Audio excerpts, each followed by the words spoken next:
حضور اکرم صلی اللہ علیہ وآلہ وسلم نے فرمایا کہ جب لوگ جنت میں جا رہے ہوں تو اویس کرنی کو جنت کے دروازے پر روک لیا جائے گا۔ حضرت اویس کرنی کون ہے؟ اویس نام ہے، عامر کے بیٹے ہیں، مراد قبیلہ ہے، کرن ان کی شاخ ہے اور یمن ان کی رہائش گاہ تھی۔ حضرت نے ماں کے حد درجہ خدمت کی، وہ آسمانوں تک پہنچی، اویس کرنی حضور کی خدمت میں حاضر نہیں ہو سکے۔ جبرائیل آسمان سے پہنچے اور ان کی بات کو حضور صلی اللہ علیہ وآلہ وسلم نے بیان کیا۔ چونکہ حضور صلی اللہ علیہ وآلہ وسلم دیکھ رہے تھے کہ آئندہ آنے والی نسلیں اپنی ماؤں کے ساتھ کیسا سلوک کریں گی، ایک سائل نے سوال کیا، یا رسول اللہ صلی اللہ علیہ وآلہ وسلم، قیامت کب آئے گی؟ تو آپ صلی اللہ علیہ وآلہ وسلم نے ارشاد فرمایا، مجھے نہیں معلوم کب آئے گی۔ تو سائل نے کہا کہ کوئی نشانی تو بتا دیں۔ تو آپ صلی اللہ علیہ وآلہ وسلم نے فرمایا، جب اولاد اپنی ماں کو ذلیل کرے گی تو قیامت آئے گی۔ حضور صلی اللہ علیہ وآلہ وسلم نے حضرت عمر رضی اللہ عنہ اور حضرت علی رضی اللہ عنہ سے کہا کہ تمہارے دور میں ایک شخص ہوگا جس کا نام ہوگا اویس بن عامر، درمیانہ قد، رنگ کالا، جسم پر ایک سفید داغ۔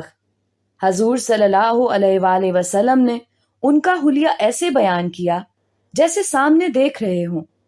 وہ آئے گا، جب وہ آئے تو تم دونوں نے اس سے دعا کرانی ہے۔ حضرت عمر رضی اللہ عنہ اور حضرت علی رضی اللہ عنہ کو اویس کرنی کی دعا کی ضرورت نہیں تھی۔ یہ امت کو پیغام پہنچانے کے لیے کہ ماں کا کیا مقام ہے۔ حضرت عمر رضی اللہ عنہ حیران ہو گئے اور سوچنے لگے کہ حضور صلی اللہ علیہ وآلہ وسلم کیا کہہ رہے ہیں کہ ہم اویس سے دعا کروائیں۔ تو حضور صلی اللہ علیہ وآلہ وسلم نے فرمایا، عمر، علی، اویس نے ماں کی خدمت اس طرح کی ہے، جب وہ ہاتھ اٹھاتا ہے تو اللہ اس کی دعا کو خالی نہیں جانے دیتا۔ حضرت عمر رضی اللہ عنہ 10 سال خلیفہ رہے، 10 سال حج کیا، لیکن انہیں اویس نہ ملے۔ ایک دن سارے حاجیوں کو اکٹھا کر لیا اور کہا کہ تمام حاجی کھڑے ہو جاؤ۔ آپ کے حکم پر تمام حاجی کھڑے ہو گئے، پھر کہا کہ سب بیٹھ جاؤ، صرف یمن والے کھڑے رہو۔ تو سب بیٹھ گئے اور یمن والے کھڑے رہے، پھر کہا کہ یمن والے سارے بیٹھ جاؤ، صرف مراد قبیلہ کھڑا رہے، پھر کہا مراد والے سب بیٹھ جاؤ، صرف کرن والے کھڑے رہو۔ تو مراد قبیلے والے بیٹھ گئے، صرف ایک آدمی بچا، اور حضرت عمر نے کہا کہ تم کرنی ہو؟ تو اس شخص نے کہا کہ ہاں میں کرنی ہوں۔ تو حضرت عمر نے کہا کہ اویس کو جانتے ہو؟ تو اس شخص نے کہا کہ ہاں جانتا ہوں، میرے بھائی کا بیٹا ہے، میرا سگا بھتیجا ہے، اس کا دماغ ٹھیک نہیں ہے، آپ کیوں پوچھ رہے ہیں؟ تو حضرت عمر رضی اللہ عنہ نے کہا کہ مجھے تو تیرا دماغ صحیح نہیں لگ رہا۔ آپ نے پوچھا کدھر ہے؟ تو اس نے کہا کہ آیا ہوا ہے۔ پوچھا کہاں گیا؟ تو اس نے کہا کہ وہ عرفات گیا ہے اونٹ چرانے۔ آپ نے حضرت علی رضی اللہ عنہ کو ساتھ لیا اور عرفات کی دوڑ لگا دی۔ جب وہاں پہنچے تو دیکھا کہ اویس کرنی درخت کے نیچے نماز پڑھ رہے ہیں اور اونٹ چاروں طرف چر رہے ہیں۔ یہ آ کر بیٹھ گئے اور اویس کرنی کی نماز ختم ہونے کا انتظار کرنے لگے۔ جب حضرت اویس نے محسوس کیا کہ 2 آدمی آ گئے تو انہوں نے نماز مختصر کر دی۔ سلام پھیرا تو حضرت عمر رضی اللہ عنہ نے پوچھا، کون ہو بھائی؟ تو کہا، جی میں مزدور ہوں۔ اسے خبر نہیں کہ یہ کون ہے۔ تو حضرت عمر رضی اللہ عنہ نے کہا کہ تیرا نام کیا ہے؟ تو اویس کرنی نے کہا، میرا نام اللہ کا بندہ۔ تو حضرت عمر رضی اللہ عنہ نے کہا، سارے ہی اللہ کے بندے ہیں، تیری ماں نے تیرا نام کیا رکھا ہے؟ تو حضرت اویس نے کہا کہ آپ کون ہیں؟ میری پوچھ گچھ کرنے والے۔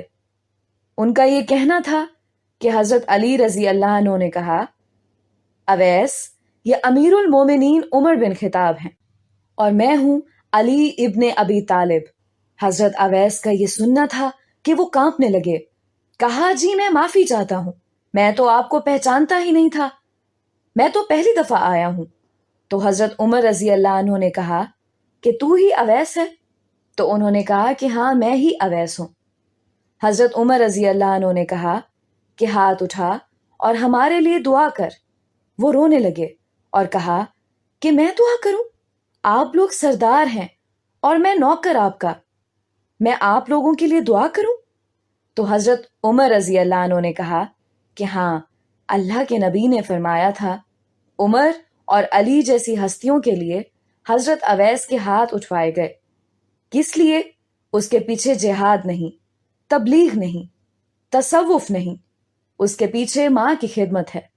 جب لوگ جنت میں جا رہے ہوں گے تو حضرت اویس کرنی بھی چلیں گے۔ اس وقت اللہ تعالیٰ فرمائیں گے باقیوں کو جانے دو اور اویس کو روک لو۔ اس وقت حضرت اویس کرنی پریشان ہو جائیں گے اور کہیں گے اے اللہ، آپ نے مجھے دروازے پر کیوں روک لیا؟ تو مجھ سے اس وقت اللہ تعالیٰ فرمائیں گے کہ پیچھے دیکھو۔ جب پیچھے دیکھیں گے تو پیچھے کروڑوں اربوں کی تعداد میں جہنمی کھڑے ہوں گے۔ تو اس وقت اللہ فرمائے گا کہ اویس، تیری ایک نیکی نے مجھے بہت خوش کیا ہے، ماں کی خدمت۔ تو انگلی کا اشارہ کر، جدھر جدھر تیری انگلی پھرتی جائے گی میں تیرے طفیل ان کو جنت میں داخل کر دوں گا۔